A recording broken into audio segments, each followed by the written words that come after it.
Hey everyone, let's talk about one of the most profound books I have read in the sphere of sexuality, intimacy, orgasms, becoming more aware of your sensual energy.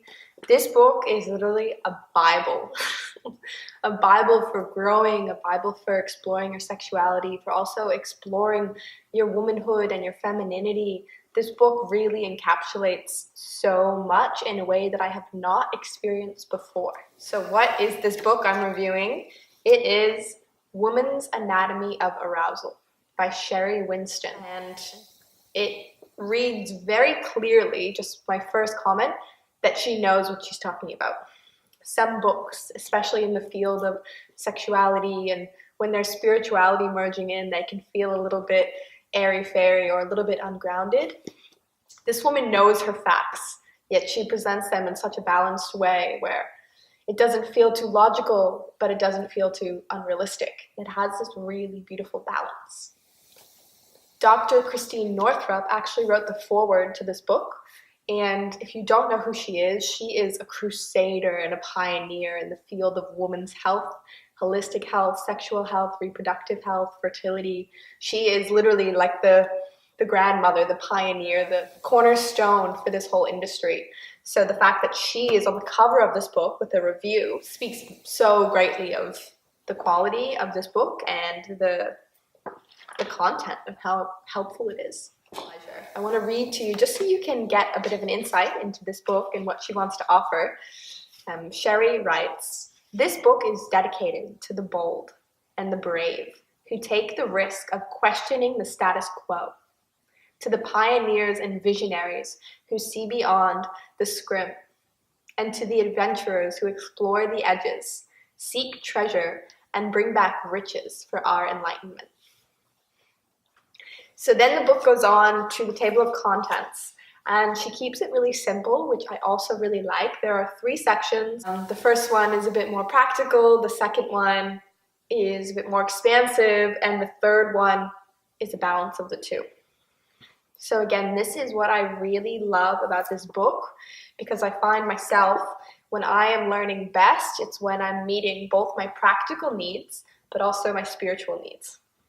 So the realistic, practical, logical explanations, maps, diagrams, when I'm satisfying my brain, the part of my brain that loves that, and I'm also satisfying the other part of my brain that wants more of the expanded states, the spiritual concepts, the philosophy, when those are both there, I then have this rich container where I can learn and absorb information. And Sherry creates this container quite masterfully and also quite humorously. One thing I would love to say about this book as well is I adored and was hanging off every word of Sherry's verbose and her lingo, the vocabulary she used and the phrasing she uses in this book. They had me laughing, they had me crying. The way she writes is very skillful at igniting emotion, and particularly the emotion of laughter, especially when digesting something about arousal and sexology and the organs and, looking at the clitoris and all of these things. It can become very heavy and energized and charged, but she just throws in these little sentences and these little phrases, and they just take a bit of the heaviness off and bring back that lightness, that pleasure, that play. And I found reading this book a real treat. As I was learning and really deeply immersing, I was also getting to laugh and feel a bit lighter and feel more open. And I feel the 2 go hand in hand, especially when we're wanting to explore and expand with our sexuality. To approach it from a place of pleasure and play really seems in alignment.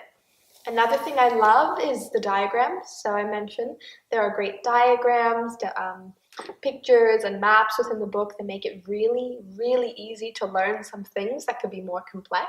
She has a multitude of stories, myths, cultural history that just bulks up and amplifies the impact of this book. So if she gives you an exercise, for example, she'll trace it back to some historical way of doing things or some cultural way or the Shiva Shakti story, and it really helps intensify it and make it this 360-degree pie that you're eating, and you can see all the circumference of it, and you know where it's coming from, and it assimilates so much deeper, I find.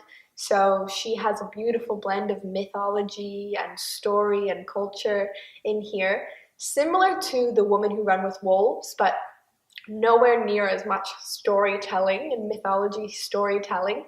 This is much more focus driven, but there are bits and pieces of that which I really, really enjoyed. Another thing I loved about this book is that the tips and the exercises and the practices that she gives, they're actually really good. So I don't know if you have, like me, read hundreds of books like this. I love books like this that help me expand deeper into sexuality, sensuality, the feminine, the masculine aspects of oneself. But some of the practices, I try them and they just don't really resonate. In this book, I probably have about 15 practices that I'm still doing now on a daily basis, subconsciously and consciously, because they're just that good. They really touch something deeply and they really work. So the practices in here are invaluable. Another amazing aspect of this book is she has every maybe 10 pages or so, there's a little section in a border and it says hot tips for guys. Mostly women would be reading this book, right? Because it's the woman's anatomy of arousal.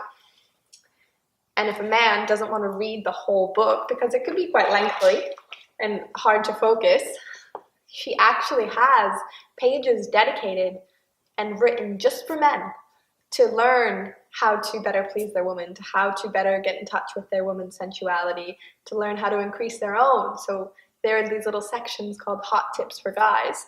So a guy can literally skim through the book and get like 25 tips that are really going to help him.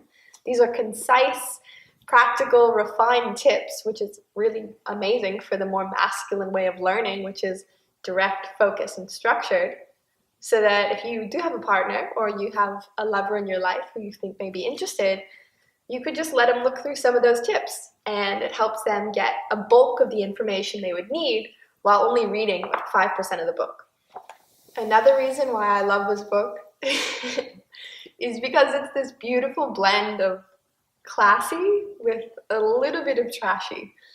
The classiness is in the history and the stories and the practices, but there's this little bit of trashy that has that funness in it, a bit of that, the sacred sluttiness in it, a bit more playful, a bit more erotically innocent.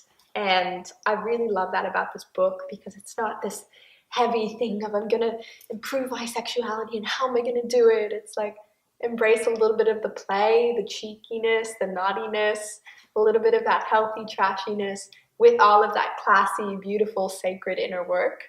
So I really, really love that about this book. And lastly, one thing I'd like to say about this book is I really enjoyed that there's always an edge. The way Sherry writes and the way she pulls you along into this book, she's always inviting you to a new edge, to a new growth edge, to step out of your comfort zone.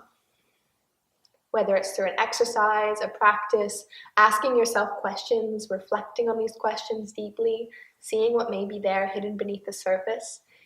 She really paves a path for you to dive into your own unknown, to dive into your own mysteries, into your own blind spots. And there's this beautiful invitation to take a new edge, take a new leap.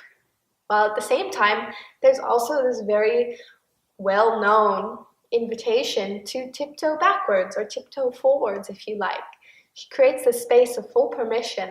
And when I was reading this book, I was able to gently and lovingly push my edges a bit, and also gently and lovingly know when I needed to take a few steps back. It's not a go-go push book, but it's also not a slow down book. It creates the opportunity to really find a balance between the two. So there you have it. That's my review on The Woman's Anatomy of Arousal by Sherry Winston. I love this book. As you can see, it is very well read, and I know that I will be reading this book over and over and over again. I've already lent it to friends, and it's a gem. It's a treasure in my treasure box. And if you're interested in women's studies, sensuality, sexuality, any of these sorts of things, this book is a Bible to have. This book covers everything, and it will definitely help you on your journey.